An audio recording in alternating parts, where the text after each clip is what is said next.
Hello everyone. Today topic is factor influencing rate of reaction या factor affecting rate of reaction. हमने rate of reaction पढ़ा था last lecture में। आप कुछ कौन से ऐसे फैक्टर होंगे जो रेट ऑफ रिएक्शन क्या करते हैं, इन्फ्लुएंस करते हैं। इंपॉर्टेंट टॉपिक भी है कि बहुत बार पूछा भी जाता है। इससे कुछ फैक्टर मैंने यहाँ पर को लिखे भी है। Nature of reactant, concentration of the reactant, temperature, presence of catalyst और सरफेस एरिया ऑफ कैटलिस्ट, ये भी इसको इन्फ्लुएंस करता है। देखिए बात करते हैं एक एक करके नेचर ऑफ रिएक्टेंट पर। नेचर ऑफ रिएक्टेंट, अगर जैसे सपोज के लिए नेचर ऑफ रिएक्टेंट कहने का मतलब है आपने जो रिएक्टेंट लिया है वो कैसा होगा, उसका नेचर कैसा होगा। देखिए उसका नेचर बहुत ज्यादा इंपॉर्टेंट है, क्योंकि अगर उसका नेचर जिस टाइप का होगा वैसी रिएक्शन होगी। अगर उसका नेचर उस रिएक्शन को फास्ट करने वाला होगा तो क्या करेगा, उसको फास्ट करेगा या उसको स्लो करेगा। ठीक है ना। अब देखिए क्या कर रहा है, अगर क्यों ऐसा करेगा, क्योंकि उनकी एनर्जी क्या होती है, अलग अलग होती है। तो होता क्या है, जब भी हम कोई रिएक्शन से यानी कि रिएक्टेंट टू प्रोडक्ट बनता है तो क्या होता है, बॉन्ड क्या होते हैं, ब्रेक होते हैं और फॉर्म होते हैं। ठीक है ना। तो कह रहा है अगर आप इन चीजों को समझेंगे, अगर वो कह रहा है this is because different amount of energy are required for breaking of different bond and different amount of energy are release in the formation of different bond. Bond जब टूटते हैं, ब्रेक होते हैं या जब बॉन्ड जिसमें बनते हैं उसमें डिफरेंट अमाउंट की एनर्जी क्या होती है, आपकी निकलती है। ठीक है ना। जिसकी वजह से क्या होता है, जिसकी वजह से अगर आपका जो आप बोलते हैं रिएक्टेंट का नेचर कैसा, अगर जैसा रिएक्टेंट का नेचर होगा उसी के हिसाब से रिएक्शन क्या होती है, फास्ट या स्लो हो जाती है। क्योंकि जब उनके बॉन्ड ब्रेक होते हैं तो अब उनके ब्रेक होने में कितनी एनर्जी लग रही है, डिफरेंट बॉन्ड को ब्रेक करने में, या जब वो फॉर्म हो रहे हैं तब कितनी एनर्जी रिलीज हो रही है, तो वो सारी चीजें कितनी रिक्वायर हो रही है, कितनी रिलीज हो रही है, उस पर डिपेंड करता है। ठीक है ना। तो कोई रिएक्शन आपकी फास्ट होती है दिखेगी, कोई स्लो वजह होती है उनके बॉन्ड डिसोसिएशन एनर्जी बोल सकते हैं या बॉन्ड फॉर्मेशन एनर्जी जो होती है उस पर डिपेंड करती है। ठीक है। अगला इसमें concentration of reactant, greater the concentration of reactant, reactant का कंसंट्रेशन जितना ज्यादा होगा। ठीक है ना। यानी कि रिएक्टेंट आप समझ, जैसे मैं कह रहा हूँ R2P बोल रहा हूँ, तो अगर इसका कंसंट्रेशन जितना ज्यादा होगा तो कह रहा faster is the reaction, reaction उतनी अधिक फास्ट होगी। बात समझ आ रहा है क्यों, क्योंकि जितना अधिक इसका कंसंट्रेशन ग्रेटर होगा और faster is the reaction, reaction fast होनी है। क्योंकि वो क्या होगा, तुरंत जो होगा आपका R किसमें कन्वर्ट होगा, P में। वो जितने अधिक क्या, जितने जल्दी क्या करेगा वो प्रोडक्ट फॉर्म कर देगा, उतने अधिक क्या बोलेंगे, उसे फास्ट रिएक्शन बोलेंगे। तो बोल रहा है greater are the concentration of the reactant, faster is the reaction. ठीक है ना। As the concentration of reactant decrease, अगर कंसंट्रेशन रिएक्टेंट का डिक्रीज हो रहा है, इसकी मतलब है कि जो आपका रेट ऑफ रिएक्शन है वो भी क्या हो रही है, डिक्रीज हो रही है। तो अगर रिएक्टेंट का कंसंट्रेशन ग्रेट है, बहुत अच्छा है, बहुत ज्यादा है, तो आपका जो रिएक्शन होगी वो भी क्या हो जाएगी, बहुत ज्यादा फास्ट हो जाएगी। Temperature, the rate of reaction increase with increase of temperature, temperature के इंक्रीज होने के साथ साथ आपका क्या होता है, जो आपकी रेट ऑफ रिएक्शन होती है वो भी क्या होती है, इंक्रीज होते चली जाती है। In most of the cases the rate of reaction becomes nearly double, बहुत सारी बात तो ऐसा हो जाता है कि वो टेम्परेचर बढ़ाने के साथ जो रेट ऑफ रिएक्शन होती है वो डबल हो जाती है। ठीक है ना। और कुछ केसेस में ऐसा होता है reaction do not take place at room temperature, बहुत सारी रिएक्शन ऐसी देखेंगे आप जो रूम टेम्परेचर पर नहीं होता, जिसे हमें टेम्परेचर प्रोवाइड करना पड़ता है, हाई टेम्परेचर देना पड़ता है। और जब टेम्परेचर प्रोवाइड करते हैं तो रेट ऑफ रिएक्शन काफी क्या हो जाती है, बढ़ जाती है। ठीक है। अगला प्रेजेंस ऑफ कैटलिस्ट, जो हमने यहाँ पर को लिखा है, catalyst generally increase the speed of a reaction. आप जानते हैं कैटलिस्ट तो जनरली क्या करते हैं कि रिएक्शन की स्पीड को क्या करते हैं, बढ़ाते हैं। ठीक है ना। और कैसे बढ़ाते हैं, यानी कि अपना पार्टिसिपेट करते नहीं है और रिएक्टेंट की जो एनर्जी होती है, यानी कि उसकी एनर्जी को क्या करते हैं, एक्टिवेशन एनर्जी को कम कर देते हैं और उसकी एनर्जी को अपनी एनर्जी डाल के उसे बढ़ा के रिएक्शन को फास्ट कर देते हैं। तो कह रहा है catalyst generally increase the speed of a reaction without itself being consumed in the reaction, और रिएक्शन में कंज्यूम होते ही नहीं है, without being consume in the reaction. In case of reversible reaction, catalyst help to attain the equilibrium. और आप जानते हैं अगर हमने कैटलिस्ट डाला तो ये इक्विलिब्रियम की कंडीशन को भी लाने के लिए, इक्विलिब्रियम को अटेन करने के लिए बहुत ज्यादा क्या होते हैं, हेल्पफुल होते हैं। तो कैटलिस्ट भी इसकी रिएक्शन को क्या करते हैं, बढ़ाते हैं। दैट मीन्स पॉजिटिव कैटलिस्ट की बात यहाँ पर कर रहा हूँ मैं, आप नेगेटिव कैटलिस्ट की बात नहीं करेंगे। ठीक। Surface area of the reactant for reaction involving a solid reactant और catalyst, the smaller is the particle size, greater is the surface area at the faster of reaction. इसका मतलब क्या है, देखिए अगर ये कह रहा है आपका जो कैटलिस्ट है उसका अगर सरफेस एरिया वो सॉलिड है या सॉलिड कैटलिस्ट है या सॉलिड रिएक्टेंट है, तो क्या होगा, smaller is the particle size, particle का साइज छोटा होगा, greater is the surface area, उसका सरफेस एरिया ग्रेट हो जाएगा, बढ़ जाएगा और जिसकी वजह से रिएक्शन फास्टर हो जाएगी। ठीक है ना। ये कुछ यहाँ पर वो आप कह सकते हैं कुछ फैक्टर हैं जो इसको क्या करते हैं, प्रोवाइड करते हैं, इसको बदलते हैं। अगला यहाँ पर कुछ जो टर्म निकल के आता है वो टर्म निकल के आता है रेट लॉ या रेट कॉन्स्टेंट। यहाँ पर से एक चीज निकल के आती है रेट ऑफ रिएक्शन से, हम बोलते हैं rate law and rate constant. इस बात को भी समझना बड़ा जरूरी है, क्योंकि हम रेट ऑफ रिएक्शन की अगर हम बात कर रहे हैं तो हमें इन चीजों के बारे में भी हमें जानकारी होनी बहुत जरूरी है। तो अब रेट लॉ और रेट कांस्टेंट कहाँ से आया, इसको पहले समझते हैं। जो रेट लॉ या रेट कांस्टेंट है, हमने पढ़ा है क्लास 11th में, जब हमने पढ़ा लॉ ऑफ मास एक्शन, तो वहां पर को आप जानते हैं गुलबर्ग ने लॉ ऑफ मास एक्शन दिया था, तो उसी की हेल्प से आप यहाँ पर को रेट लॉ और रेट कांस्टेंट की बात करेंगे, ठीक है ना।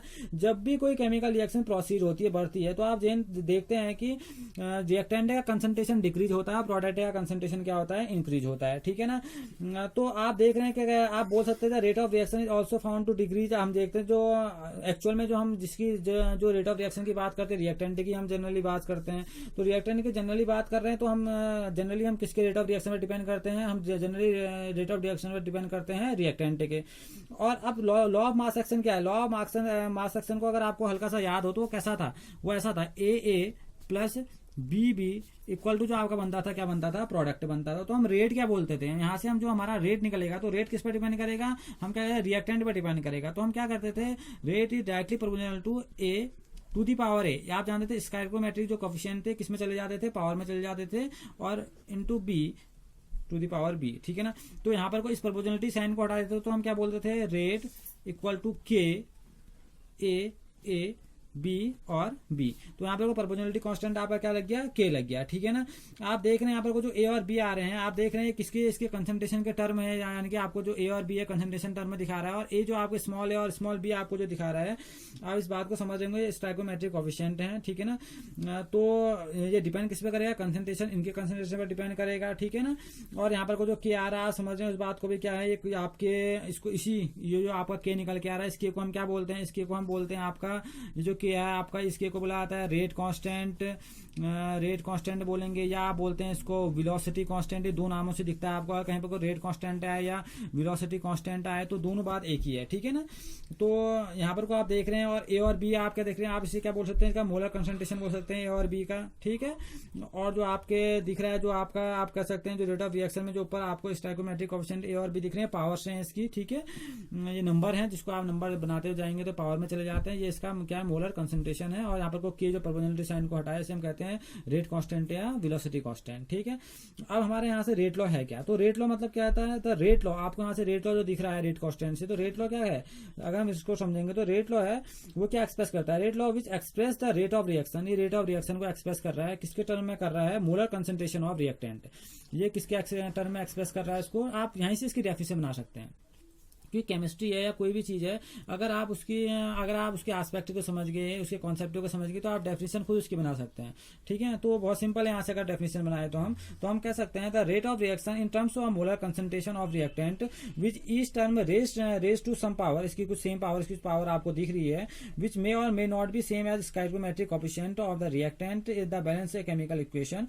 तो हम बहुत बार क्या होता है कि जो हमारा, अगर हम यहाँ पर कोई एक टर्म और मैं आपको बताऊं, अगर हमारा ए और बी की वैल्यू 1 हो जाए, मैं आपको एक टर्म बता रहा हूँ, ये हमारी ए और बी की वैल्यू यूनिटी के बराबर हो जाए, 1 के बराबर हो जाएगा, तो आप देखेंगे जो रेट होगा वो रेट कांस्टेंट के बराबर हो जाएगा, क्योंकि किसके बराबर, ये तो 1 हो गया, तो ये किसके बराबर हो जाएगा, के बराबर हो जाएगा, ठीक है ना। तो आप बोल सकते हैं जो रेट है वो किसके बराबर हो गया, के बराबर हो गया, आपका रेट कांस्टेंट के बराबर हो गया।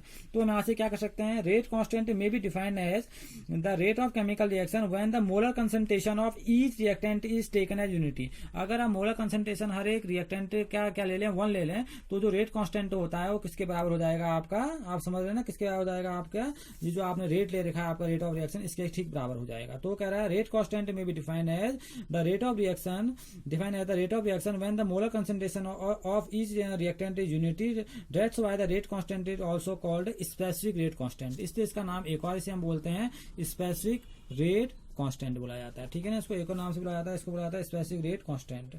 अब इसके कुछ कैरेक्टरिस्टिक्स हैं, आप रेट कांस्टेंट को आप कैसे पहचानेंगे, तो देखिए क्या है, rate constant is measure the rate constant क्या करता है, मेजर करता है, क्या करता है, रेट ऑफ रिएक्शन को मेजर करता है, क्योंकि आप देख रहे हैं इक्वल हो रहा है। Greater the value of rate constant, जितनी अधिक रेट कांस्टेंट की वैल्यू होगी उतनी रिएक्शन क्या होगी, फास्ट होगी, फास्टर द रिएक्शन।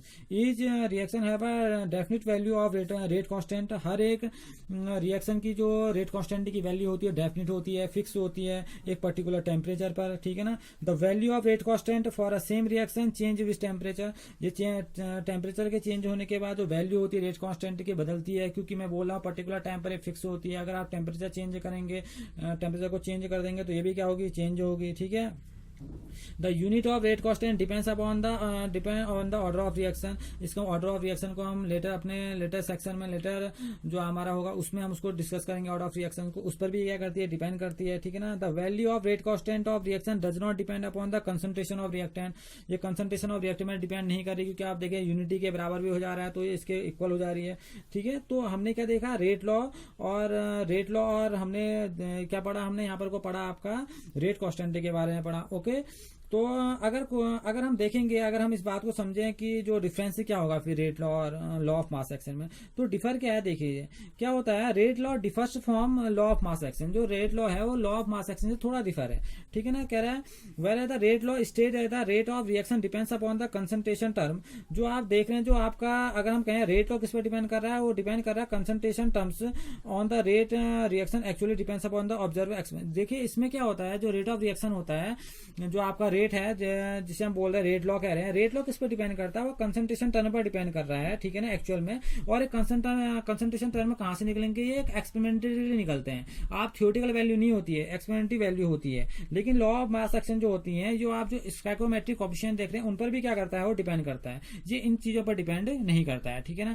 जिससे कंसंट्रेशन से भले ही ये कंसंट्रेशन टर्म पर क्या करता है, मोलर कंसंट्रेशन पर डिपेंड करता है। जैसा कि हमने डेफिनेशन में पढ़ा कि ये मोलर कंसंट्रेशन पर, रिएक्टेंट के मोलर कंसंट्रेशन पर डिपेंड करता है। इसको स्टोइकोमेट्रिक कोएफिशिएंट से ज्यादा कोई फर्क पड़ता है नहीं। लेकिन लॉ ऑफ मास एक्शन इस चीज पर भी क्या करता है, डिपेंड करता है, ठीक है ना। तो ये इनमें डिफरेंस भी है, ठीक है ना। तो आज हमने क्या जाना, आज हमने factor influencing rate of reaction पढ़ा। हमने पढ़ा रेट लॉ और रेट कांस्टेंट के बारे में जाना कि रेट लॉ क्या आता है, रेट कांस्टेंट क्या होता है, और लॉ ऑफ मास एक्शन से कैसे अलग है।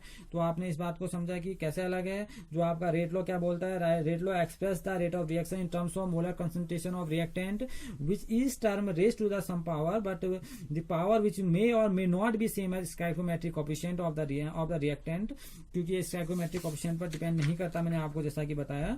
लेकिन लॉ ऑफ मास एक्शन जो होता है वो इस पर भी क्या करता है, डिपेंड करता है, ओके। तो ये थी आज के हमारे टॉपिक। अब हम अपने नेक्स्ट लेक्चर में बात करेंगे ऑर्डर ऑफ रिएक्शन, जिसके अंदर हम बात करेंगे zero order reaction, first order reaction, इन रिएक्शंस के बारे में भी आपको बताएंगे, ओके। Thank you.